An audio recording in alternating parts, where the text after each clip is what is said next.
If you love your craft, it changes everything. And I love it, sincerely.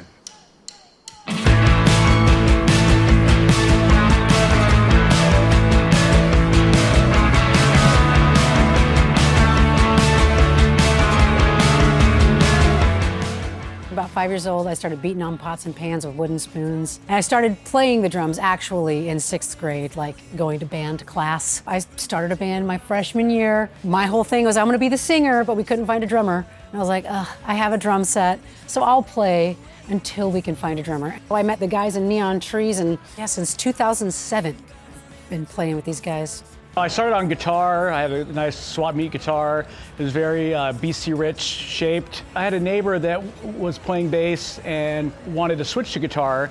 And he said, if we started a band, I want to play guitar and you could play bass. And it was right around the time that Appetite for Destruction was on my radar, and I was starting to hear the bass cut through more, because I think the punk roots that GNR had, and then also bands like Green Day, where the rock guitar still pulled me in, but the bass guitar had its own place. There was like this unique mystique to bass players, you know? Because I never felt the desire to be like, oh, I gotta be the front man or anything like that. I wanted to be part of an ensemble.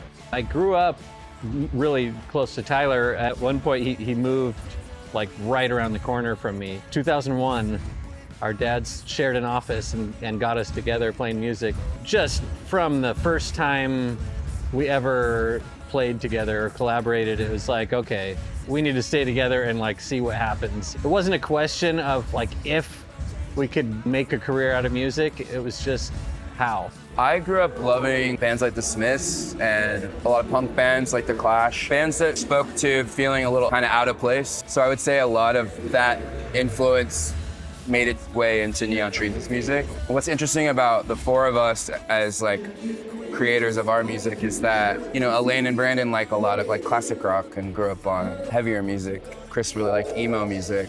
It kind of this like very coalescing thing that churns out. I guess I found my way back by losing my head. I guess I found my way back by losing my head. I'm rocking Gretsch. We got to like Neon Trees getting signed and like started to tour a bunch. And it was like, okay, like, what do I want to do? Who do I want to endorse? Who wants to work with me? If I could have it, I would want Gretsch. If I could have it, I want Zildjian. If I could have it, I want Firth. Those were the three where I was like, I want those. And the reason I chose Gretsch over some of the other brands that I really like is because Gretsch, from its lowest entry-level priced kit all the way to its top kit, is solid. That's why I went with Gretsch, because we fly date a ton, which means rental kits. And if you're doing a rental kit, you don't want to be getting one that's like laborious to play. Zildjian cymbals, I mean, from the get-go, it's like, that's what I want to play. Love the sound, love the feel. Firth, same thing. I used to play 3As in my other band, it's more like math rock and like, ugh. And then I joined Neon Trees and I was like, no, it's too fast. So I went to a 5A. I don't have a lot of preferences about everything, but the preferences I do have, I have thought about them and they are so specific. I get like that about gear. Like I don't care until I really care so intensely. Fender has been great to us over the years. Billy Siegel, our rep over there, has just been so awesome. And my very first guitar was a Fender Strat. And so there's a special place in my heart for the company. I would recommend a Strat to just about anybody, especially if you're dabbling in different genres and stuff. A Strat is just such a killer, versatile guitar. I've worked with Laney as well. Great company, a little bit smaller, a little bit more like of a kind of a family vibe. As a bass player, I think one of the number one things has been productions with synth bass. And it's just a love of low end. Some bass players now are, you know, it's more of like, well, I'm doing some bass guitar and now I'm doing some live synth. I'm lucky to be in a world where it's like, let's have those coexist and still being able to bring that post-punk tone on top of it all. As much as I've enjoyed pedals and even trying to cop some of the micro synth sounds, I have the Electro Harmonics bass micro synth on my board, and I can cop a lot of different sounds, but nothing makes up for like a real true synthesizer. And I have like the Moog Sub Fatty and the Mini Moog, and like some of those different synthesizers that I've used. I even have like MIDI converters that will convert the bass signal to run that bass guitar into the Slim Fatty. It's not the same. And so if I can hit that, you know, like some of those synthesizers, sometimes it's just 3 or 4 notes, right? But that tone and the growl of it is just, you know, especially when you get that through like a real sound system like this, you know, you can't beat that. I'm just hoping there is still tomorrow. There's no guarantees and nothing ever is free. So no, I'm not gonna be fed of the devil. No, no, at the My name's Denney Fuller, and I'm backline tech for Neon Trees. Right away, we got guitars over here at my guitar boat. You can kind of see that we're a Fender family. Of course, we use other things from time to time, but right now, since I've been teching for them, it's all Fender almost all the time. And we love it! There's just good stuff, and look at all these beautiful colors. You know what I mean? Look at this one-of-a-kind custom shop right there, and master built as well. Got a couple of P basses, a Strat, Telly, and then just a custom one-off jazz guy. And then over here, we're rocking with Chris Allen's setup on the Laney amps. A little bit more of a boutique-y brand. And we've got the Lionheart L20Hs right there. And they sound super rad. Lots of headroom, nice and crisp, good cleans, don't break up. Super early, lots of headroom, you know. Last but not least, on Chris's rig, we're running a Fractal system, which is a multi-effects processor. Kind of the brain is right here. And then we have the Mastermind pedal board over here. So then, you know, the intro can be one, you tap over here, and then you have different effects for the verse and the pre-chorus and the chorus, yada yada and whatnot. So it's super quick. We've pre-programmed all of those as well. We got Elaine Bradley's kit. Is a Gretsch. It sounds amazing, and it's a really nice kit. And then a little sample pad over there to trigger some drums. Over here we got Dave's setup. He's got a Fender DeVille. Also has the multi-effects processing system, you know, the Fractal and the Mastermind. And then he's running playback rigs over there. We have Branden Campbell's bass rig over here, and he's Mr. Tone. He's got everything just dialed in perfect, along with this kind of minimal, you know, amp head situation over here with his P basses and everything. And everyone's always just complimenting his tone, but why not? It deserves it. We're using the Pleasure Pump as the main source of amplification for the bass. And then we have the Aguilar Tone Hammer 500 underneath as a quick backup if we ever need to. And then we have a 410 Bassman cab over here for pushing out the sound on stage. Got some sweet Electro Harmonics pedals and Aguilar and EBS and micro tubes and Sadowski and stuff, but I mean, that's the rundown.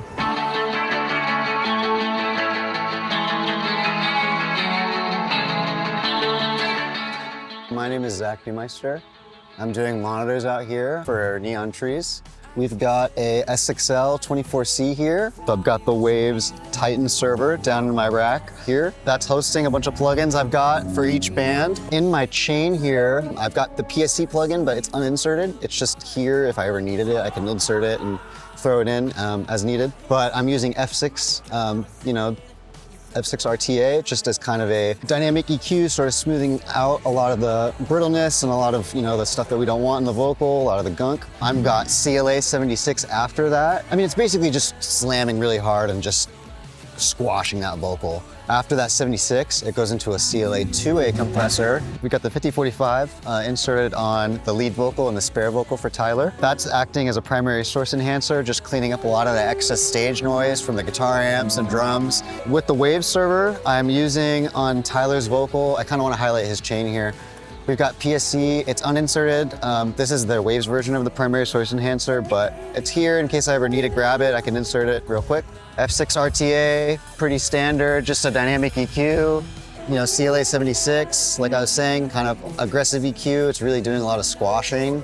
And then this 2A is sort of acting like a makeup gain, sort of. I'm sort of just using it musically to kind of massage it to sit right on top. So I can sort of keep a finger on the fader, but be riding his vocal very, very slightly. This is really acting sort of musically. And then the last thing on the chain is the Sibilance Live, which is just giving a little bit extra like top end kind of airiness on the vocal, but also kind of ducking the stuff that we don't want, so works pretty good. Another thing I'd really like to highlight is my RF gear. We're using all Shure equipment. I've got, Axient here for the wireless microphones. Generally, I try to use Axient on all my gigs. I think it sounds the best. It has great scanning abilities. Wireless Workbench implements great with these units. I've got the AXT600. This is a Spectrum Manager. This is the older version. They have an updated version, but we couldn't get it in time, so I'm here with the AXT600. 84Q, basically I've got a main and a spare mic for each act. So I've got 6 channels of IEMs for AWOL Nation. They're in the G10 band. And 6 channels of IEMs for Neon Trees. They're in the JA band. The 24C is a great desk for me because my footprint is nice and tidy up here and compact. We got these big 8x8 risers to be rolling in and out, so it keeps me up and out of the way. Also just want to highlight that Neon Trees are all on JH Audio, Jerry Harvey Audio IEMs. Everybody's using the JH16V1s. I'm using JH Roxannes. I also have a pair of JH16s as a backup set, but I prefer the Roxannes. And I have nothing but good things to say about them. Most of my artists use JH, so having the same brand of IEM or the same model IEM really helps with what they're hearing.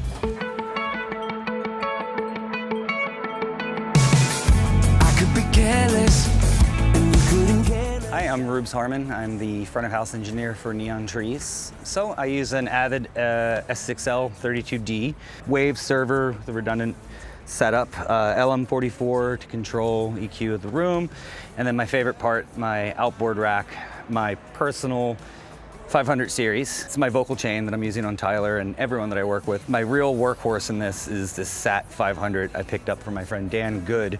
He does front of house for EAAS, and it sounded exactly like the distortion on Karen's voice on all the records, so I immediately had to pick that up. I love this device. I get to go parallel with it and just fade a little bit of that grit in there if I need to make it super distorted, or just a tasteful little pop grit just barely on the bottom. Doing like a 1176 into a LA2A style thing with the 535 into the inward connections, the Brute. And then a primary source enhancer towards the top of that to really tighten everything up. So my personal vocal channel here, my 500 series, I use this for every vocal. The 511 for a little bit of texture and a high pass filter. The 545 primary source enhancer, I just can't live without those anymore. I absolutely love that device, especially having a singer, walking around stage, getting up in the front fills, being in front of the hang. Jack Douglas MEQ5, nice mid-range EQ for slight passive adjustments. 535 for a super fast compressor, inward connections, the Brute for LA2A style. I'm sharing this rig with the front of house for AWOL Nation, and he had chosen some extra distressors, which I'm very happy about. I usually take 1 or 2 with me. But on this tour, I've got 5, which rocks. Going in a kick group, snare group, rack tom, floor tom, API 2500 for the overheads, and a Portico master bus processor for the left-right for me. Another toy that I absolutely don't want to live without is having a Bricasti M7, just my absolute favorite vocal reverb. I've gotten things in waves or on the desks to sound good or sound close, but nothing sits in the mix quite like the M7 reverb does. More distressor fun, the Arouser plugin from Empirical Labs. I've been touring with distressors for years, and I think this sounds extremely close. Not the same as the hardware, I'm not gonna say it's the same, but it's very, very close. And being a plugin, having a parallel function to blend 100% down to 50% wherever you want. I love that feature. Waves plugins, I try to go as sparing as possible on that. I don't want to overdo it with the processing, but the reverbs, CLA stuff I really love. I'm using CLA Epic for snare reverbs, for some background vocal stuff. One little thing that I absolutely have been loving is being live, I don't have room mics like in a recording, so I'm using this Manny Marroquin reverb here to act as room mics. The entire drum bus goes into that, and then I've got a little room mic return, super short, just like I'm placing a pair of Coles 10 feet off the kit kind of vibe. And that's really helped transform my drum sounds for especially outdoor shows. You got cruel intentions, sink your teeth into your new obsession, 3-day weekends. Be able to pivot, know what your strengths are, know what your weaknesses are, play to your strengths, work on your weaknesses. Also, stay in your bedroom or your basement longer than you think. You might want to get out there and play a show. I know you do. I know you do. Just make sure that you're ready to get out and play a show. You're gonna have to cut your teeth. It's not gonna be as great as you think at first, but also give it time.